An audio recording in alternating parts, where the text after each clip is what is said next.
গেল একদিনে করোনা ভাইরাসে আক্রান্ত হয়ে কারো মৃত্যু হয়নি। একই সময় করোনা আক্রান্ত হয়েছে ১৯ জন। এবছর করোনায় প্রাণ হারায় ১৯ জন, আর মোট আক্রান্ত হয় ৫১৮ জন। চিকিৎসকরা জানায় এইবার করোনার ওমিক্রন ভ্যারিয়েন্টে আক্রান্ত রোগী পাচ্ছে তারা। এ রোগ থেকে বাঁচতে স্বাস্থ্যবিধি মেনে চলার পরামর্শ চিকিৎসকদের। জনস্বাস্থ্য বিশেষজ্ঞদের মতে করোনা প্রতিরোধের প্রস্তুতি অপ্রতুল। ঢাকায় টেস্ট হলেও ঢাকার বাইরে কিট সংকটে টেস্ট হচ্ছে না।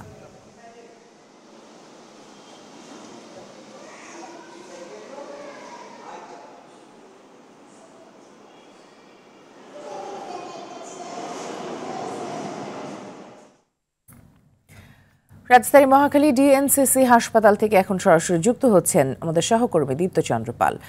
দীপ্ত, করোনা রাজধানী হাসপাতালগুলোর চিত্র কেমন দেখছেন, আর কিট সংকট কাটানোর কোনো উদ্যোগের তথ্য কি জানতে পেরেছেন কিনা?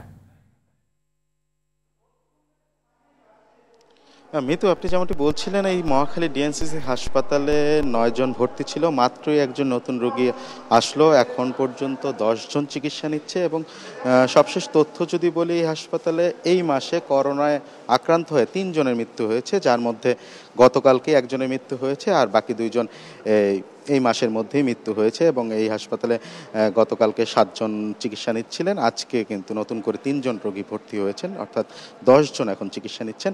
এবং আমরা হাসপাতাল কর্তৃপক্ষের সঙ্গে কথা বলেছি যে মহাখালী ডিএনসিসি হাসপাতালের আইসিইউ 3 নম্বরে বর্তমানে কোভিডের চিকিৎসা দেওয়া হচ্ছে এবং আইসিইউ 1 এবং আইসিইউ 2 প্রস্তুত রাখা হয়েছে। যদি রোগীদের সংখ্যা বাড়ে সেক্ষেত্রে রোগীদের চিকিৎসা দেওয়ার জন্য সেই বেডগুলো এবং আইসিইউ 1 এবং আইসিইউ 2 প্রস্তুত রাখা হয়েছে। তো আমরা এখানকার চিকিৎসকদের সঙ্গে যে কথা বলেছি, তারা বলছেন যারা করোনা নিয়ে আসছেন এবং যারা সুস্থ হয়ে বাড়ি ফিরছেন এবং যারা মারা যাচ্ছেন তাদের কিন্তু করোনার সাথেও অন্যান্য রোগে আক্রান্ত হওয়ার কথা তিনি জানিয়েছেন, যে অন্যান্য রোগে আক্রান্ত থাকার কারণেই কিন্তু তারা বেশি মারা যাচ্ছেন, এমনটি কিন্তু জানিয়েছেন। এবং যারা আসলে শুধু করোনা নিয়ে আসছেন তারা কিন্তু তাদের চিকিৎসা শেষে চলে গিয়েছেন। এবং আমরা জনস্বাস্থ্য বিশেষজ্ঞের সঙ্গে যে কথাটি বলেছি, তারা কিন্তু সব জানিয়েছেন যে করোনা যেহেতু শুরু হয়েছে, যেই করোনা নিয়ে প্রস্তুতি বা টেস্ট করানোর বেশি টেস্ট করানো যাচ্ছে না। ঢাকায় কিছুটা হলেও কিন্তু ঢাকার বাইরে কিন্তু কিট সংকটে হচ্ছে না। এবং আমরা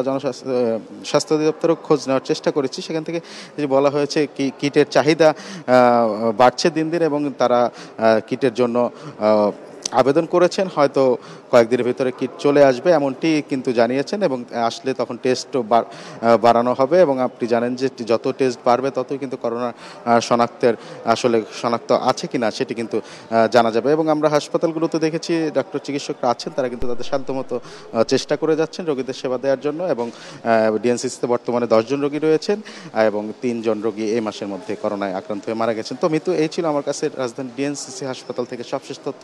মিতু। দীপ্ত, অসংখ্য ধন্যবাদ আপনাকে আমাদের সাথে যুক্ত হওয়ার জন্য।